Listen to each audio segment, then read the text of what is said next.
वहीं राजसमंद के खमनौर में एक सरकारी स्कूल है जिसकी तस्वीर देखकर ऐसा लगता है कि मानो ये कोई स्कूल ही नहीं बल्कि कोई नर्सरी या फिर उद्यान हो। एक शिक्षक है जिनका नाम कृष्ण गोपाल गुर्जर है और उनकी मेहनत से स्कूल के परिसर हरियाली से हरे भरे नजर आते हैं।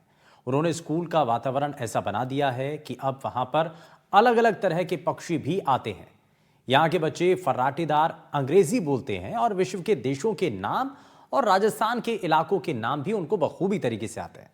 बच्चों की ग्रूमिंग के साथ साथ पर्यावरण को सुंदर बनाने का काम यहाँ के शिक्षकों ने शुरू किया है। और ये जो है ये एकाएक नहीं हुआ बल्कि इसके लिए काफी समय से प्रयास किए जाते रहे, जिसकी बदौलत आज यहाँ इस स्कूल की तस्वीर जो है वो बदलती हुई नजर आ रही है। ये स्कूल न सिर्फ देखने में अच्छा लगता है बल्कि यहाँ पर पढ़ने वाले बच्चों के लिए ये किसी शिक्षा के मंदिर से बढ़कर है, बल्कि यहाँ पर आप जो लोग हैं वो भी अभिभावक भी यहाँ पर पढ़ाई को लेकर के काफ़ी उत्साहित रहते हैं और उनको लगता है कि यहाँ उनके जो बच्चे हैं वो बेहतर तरीके से शिक्षा ग्रहण करते हैं।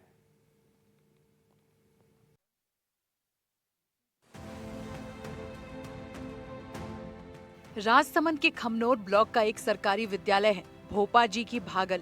इस विद्यालय को कोई भी देखकर ये नहीं मानेगा कि ये कोई सरकारी विद्यालय है, बल्कि देखने में ये एक बर्ड सेंचुरी या पौधों की नर्सरी नजर आता है।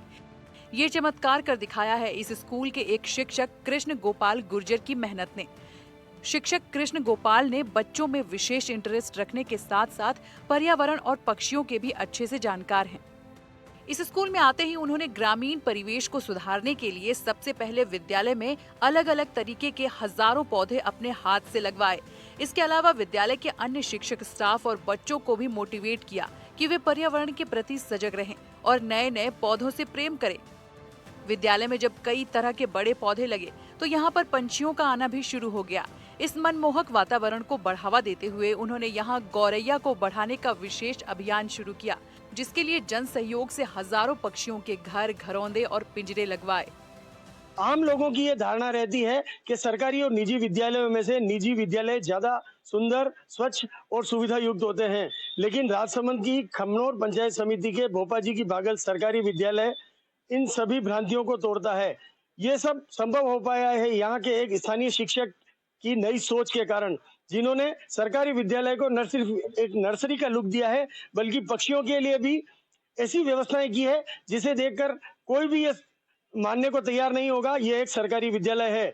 यहाँ हजारों तरह के पक्षी भी आश्रय पाते हैं। साथ ही पर्यावरण की दृष्टि से भी इतना काम हुआ है कि सभी तरह के फूल, पत्तियां और फलदार पौधे यहाँ लगाए गए हैं। साथ ही यहाँ पढ़ने वाले बच्चों को पूरी जानकारी पर्यावरण के संबंध में दी गई है। सबसे पहले सर मैंने एक पेड़ लगाया था, फिर करते करते सर आज मेरे पास कम से कम सर 100 और कम से कम 89 के करीब पेड़ पौधे प्रजाति के हैं सर। इसमें कौन कौन सी?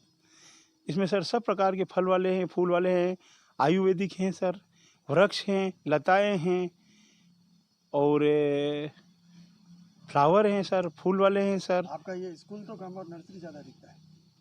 बस पर्यावरण से प्रेम सबका, मेरा ही नहीं सर, इन भागल वालों का। उसमें यहाँ पेड़ पौधों के अलावा और कौन कौन से जीव जंतु आते हैं? सर मैंने यहाँ आसपास, मेरे यहीं नहीं आसपास या फिर कह दो आप ये आसपास के पर्यावरण में मैंने यहाँ पर आके सबसे पहले 49 प्रकार के बर्ड्स आते हैं सर यहाँ।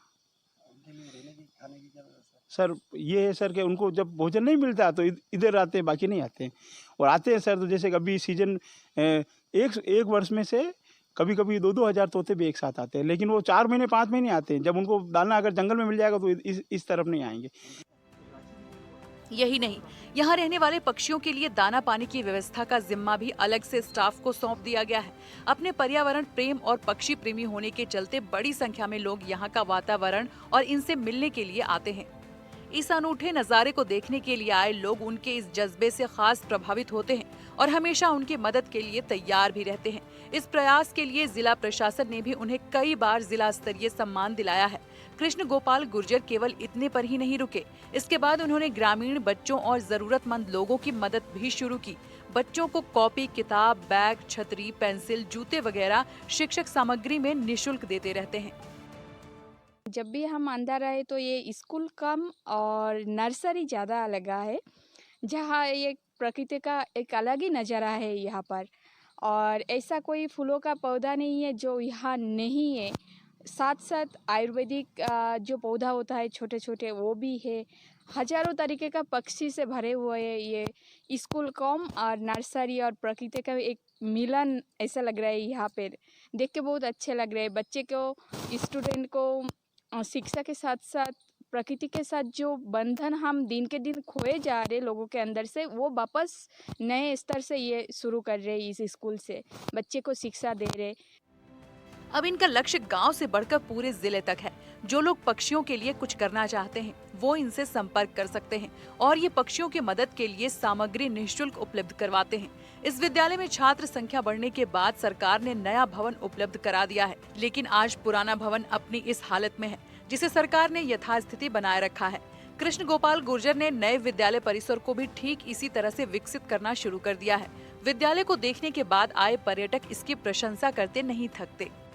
सबसे बड़ी बात ये, ग्रामीण परिवेश में पढ़ने वाले इन गरीब बच्चों को भी अंग्रेजी का इतना अच्छा नॉलेज हो चुका है कि सभी देशों के नाम, राजस्थान के सभी जिलों के नाम और भारत देश के सभी राज्यों के नाम तक कंठस्थ किए हुए हैं। ऐसे में ऐसे विद्यालयों को विकास और सरकार के सपोर्ट की जरूरत है, जिससे दूसरे विद्यालयों को भी इस तरह से डेवलप किया जा सके। तरुण जोशी, एनडीटीवी न्यूज, राजसमंद।